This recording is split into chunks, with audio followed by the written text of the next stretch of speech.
Welcome. I'm really glad you're joining us this week with Paris Community Church Online. My name is Joel, and I am the pastor here. Now, if this is your very first time, as a church, we talk a lot about being for Paris. And for us, that's a reminder of what is important for us as a church, to be reminded that God is for us. And if God is for us, then our church should be for us as well. And so one of the ways that we demonstrate God being for us is creating opportunities like this online to create space to encounter more of God in the midst of our life. Beyond Sunday morning, beyond online, there are many things that are happening. And we would love for you to stay further connected with us. Maybe you're wondering, what is the next step that I can take? Let me suggest a couple. One would be, if you live in the area, to come and join us on a Sunday morning in person. We go live at 10:30, but coffee is served before the service, after the service. And what I love about Sunday morning is the sense of community. As people are gathering early, people are staying later, people are just investing in one another. In a couple of weeks, we'll have mug of soup. In another opportunity for us to just sit around tables and spend some time getting to know one another. And so we'd love for you to join us in person. A second way is to follow us on social media, whether it's on Facebook or Instagram. It's another opportunity, another way to capture what our community is all about and what we truly value. And then finally, the third way is to sign up for e-blast. You can jump on our website, you can click on the link, and you can get updates as to upcoming events, ways that you can connect beyond Sunday morning. Because ultimately, I believe all of us crave not only to connect more with God, but to connect more with one another. And so I'd love to encourage you to take that step, to join with us, to come and be a part of what God is doing in our community. If you find this time hopeful and helpful, we'd love for you to share it with others. Maybe you live at a distance and you can't come in and join us here in Paris. Well, maybe you can gather with one or two other people, watch it together, and then have a conversation about what you are learning together. Regardless of where you land, our hope and our desire for you is that this time together will help you connect more with God and recognize that He is for you. Thanks for joining us. We hope you have a great rest of your week.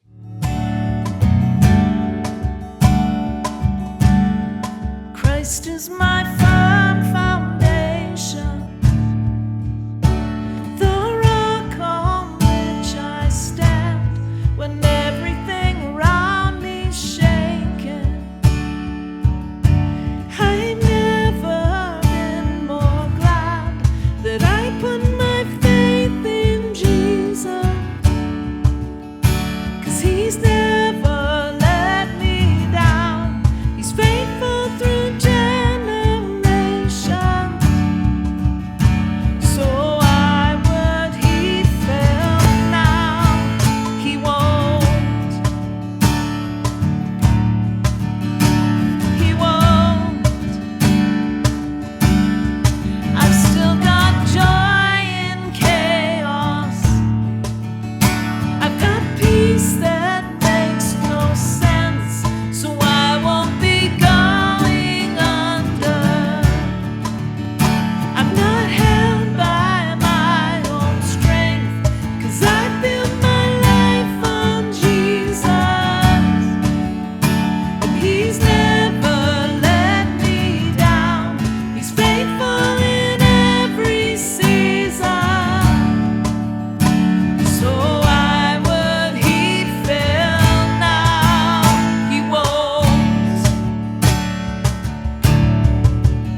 Welcome. Today we're jumping into week 2 in our series on relationships. And the real focus of this series is how can we have healthier relationships?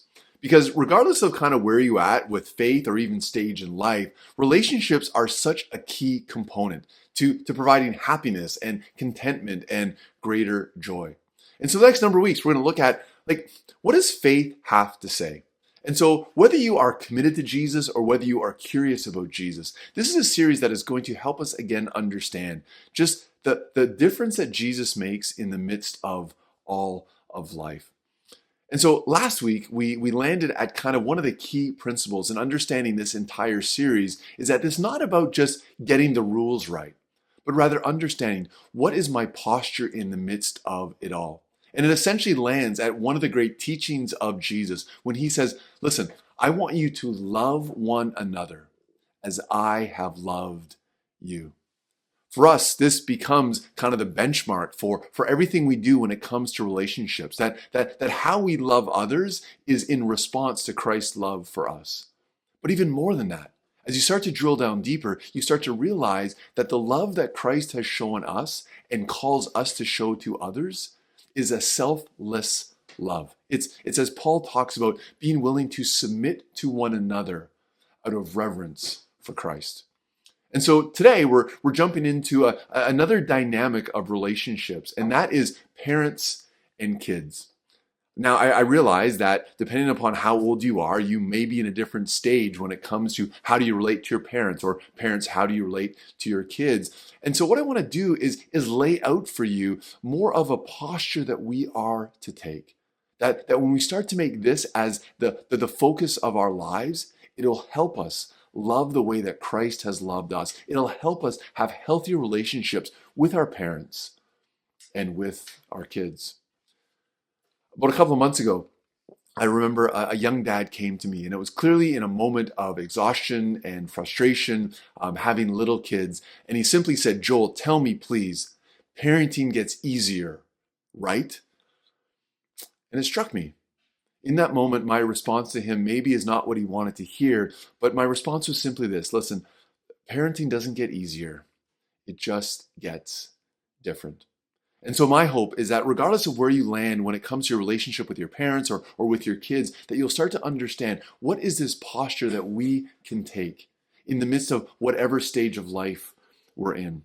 And so we're going to jump back into Paul's words written to the church in Ephesus. And as I mentioned the first week, the book of Ephesus really is divided into 2 parts. The first part is about Paul describing God's great love for us in Jesus. Then the second part is where he gets hyper practical and talks about, now, in view of this, how do we then respond? And we just happen to be parachuting in on the part where Paul talks about relationships.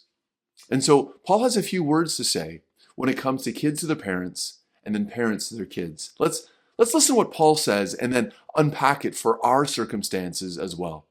So in Ephesians 6, verse 1-4, this is what Paul says. Children, obey your parents in the Lord, for this is right. Honor your father and mother, which is the first commandment with a promise, so that it may go well with you and that you may enjoy long life on the earth. Fathers, do not exasperate your children. Instead, bring them up in the training and the instruction of the Lord. Now, I want to kind of reverse engineer it a little bit here, and I want to start first with parents and Paul's words to us when he says, fathers, do not exasperate your kids. Instead, bring them up in the ways of the Lord. What Paul is laying down is something that oftentimes creates an incredible barrier in our relationship with our kids, but he also lays out what is the primary purpose for us as parents. So first off, Paul says, listen, fathers, don't exasperate your kids. Now, exasperate, when we kind of water it down, we think frustrate, but it's actually more than that. To exasperate means that you repeatedly irritate and provoke, that you stir up anger and even resentment. And I think this is so important for us to hear, especially for me as a dad, that there's going to be times when I do frustrate my kids. But my goal, my focus is not to exasperate them, not to bring them to a place where there is now a sense of resentment in the relationship. Why is that a problem? Because not only does it hurt my relationship with my kids, it also does not allow me the ability to actually raise my kids in the ways of Jesus. I mean, if my kids are resentful towards me, why on earth would they listen to anything I have to say about God or about my faith or about how I walk all of life? You see, sometimes as parents, we can put on this public persona that our kids at home are like, that's not what my dad is like. And that erodes our relationship with them, and it erodes their relationship with God. You may be thinking, wait a second, like, how do I frustrate my kids? How do I exasperate my kids? Particularly when you have little kids, you may think, my kids frustrate me, Joel. Like, do you understand what is going on? But as I take stock of my life, I realize that there are things I need to be aware of. Areas in my life that if I'm not paying attention to, I can start to irritate and frustrate and exasperate my kids. A couple of examples. It's when I'm overly demanding of them, placing unrealistic expectations at their feet, giving advice to them when they just simply want us to listen.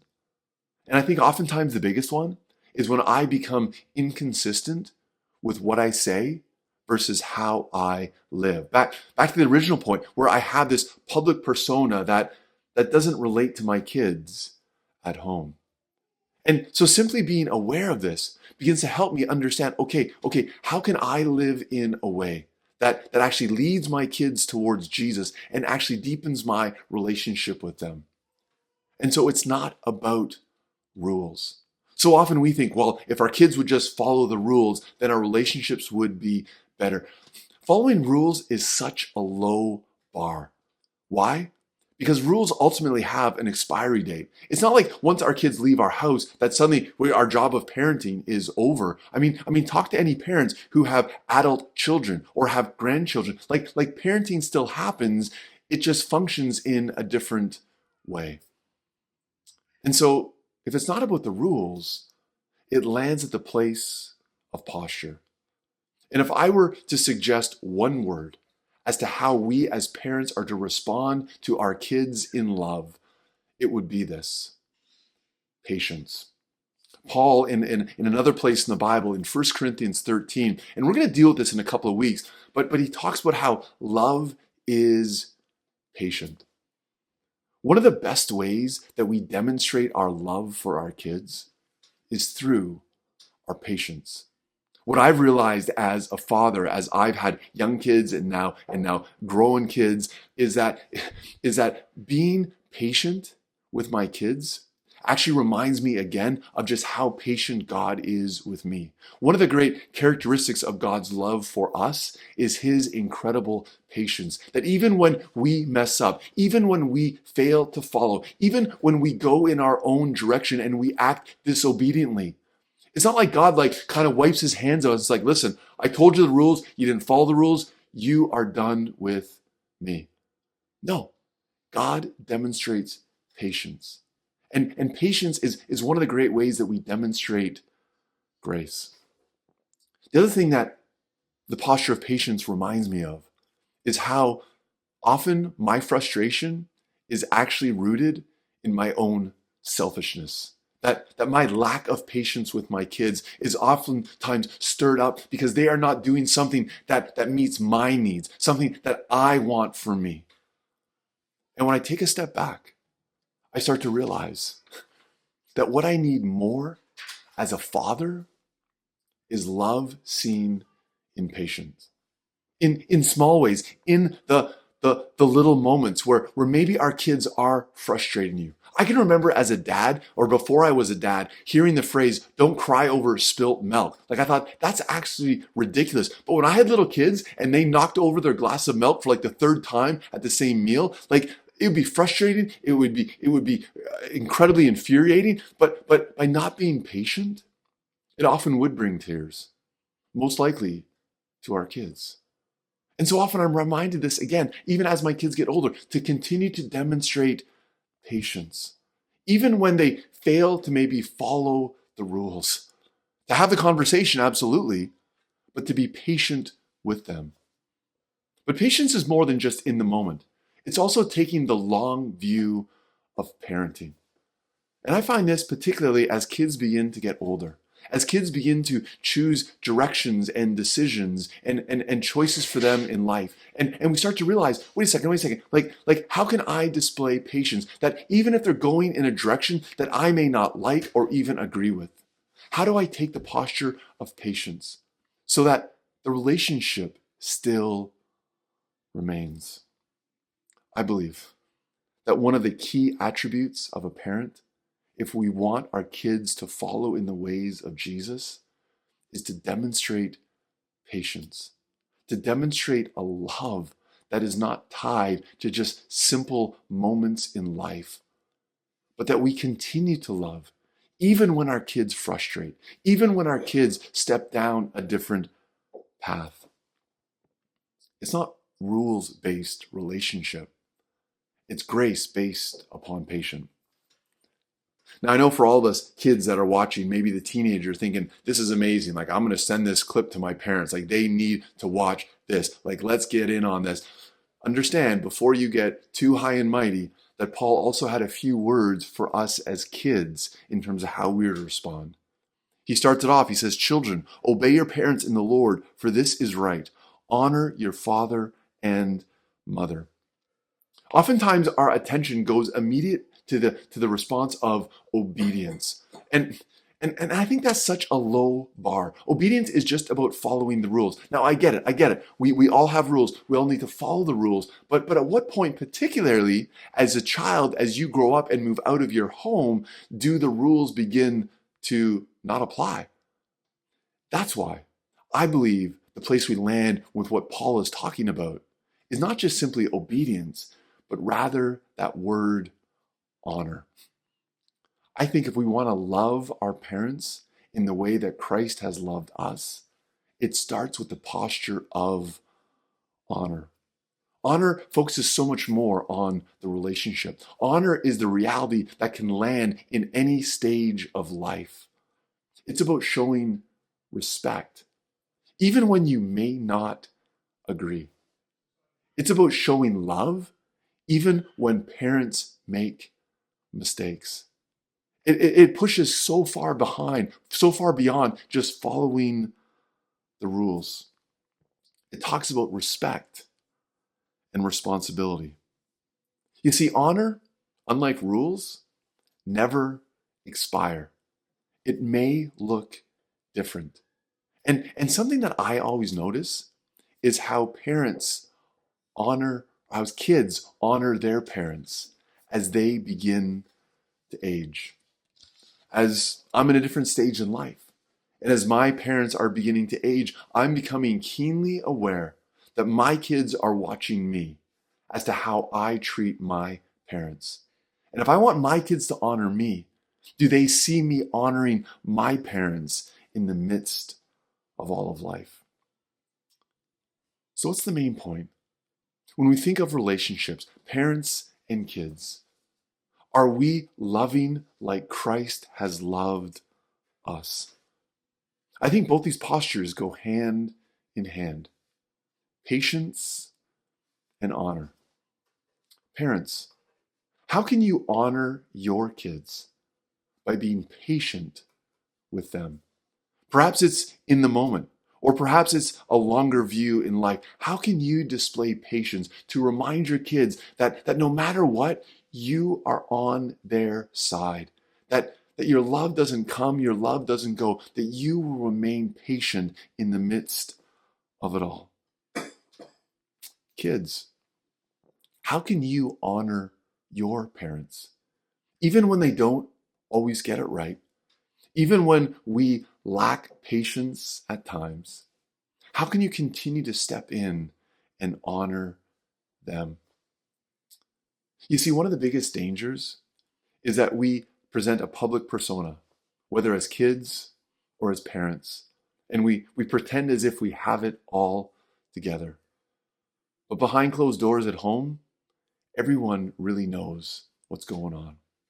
And I believe the best way that we demonstrate our love for our kids, for our parents, and ultimately for Jesus is how we treat one another when no one else is watching? Will we choose patience? Will we choose honor? One of the keys for us as a church is that of small groups. Now, we don't have a small group particularly around parenting or for kids.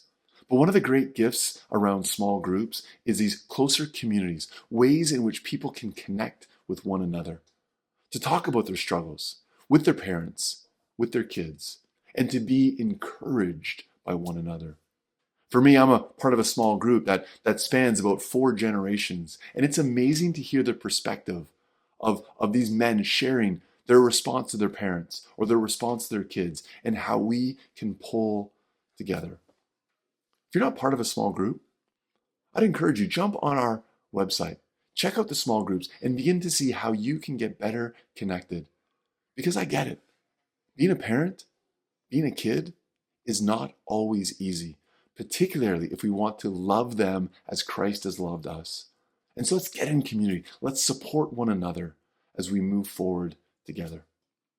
But this week, as you think of your family, how can you demonstrate patience and honor in the midst of your relationship with all of them? Let's pray together. Gracious God, I recognize that oftentimes in the midst of life that we mess up as parents, as kids, and oftentimes it's a challenge of how do we continue to restore these relationships. So God, I pray that you would remind us of the importance of patience and honor. Give us the grace to respond with the same love that you have shown us. For we ask this, Jesus, in your name. Amen. Thanks for joining us this week. Next week, we're going to continue this series as we look at how can we love our friends in a healthier way. But may you have a great rest of your week.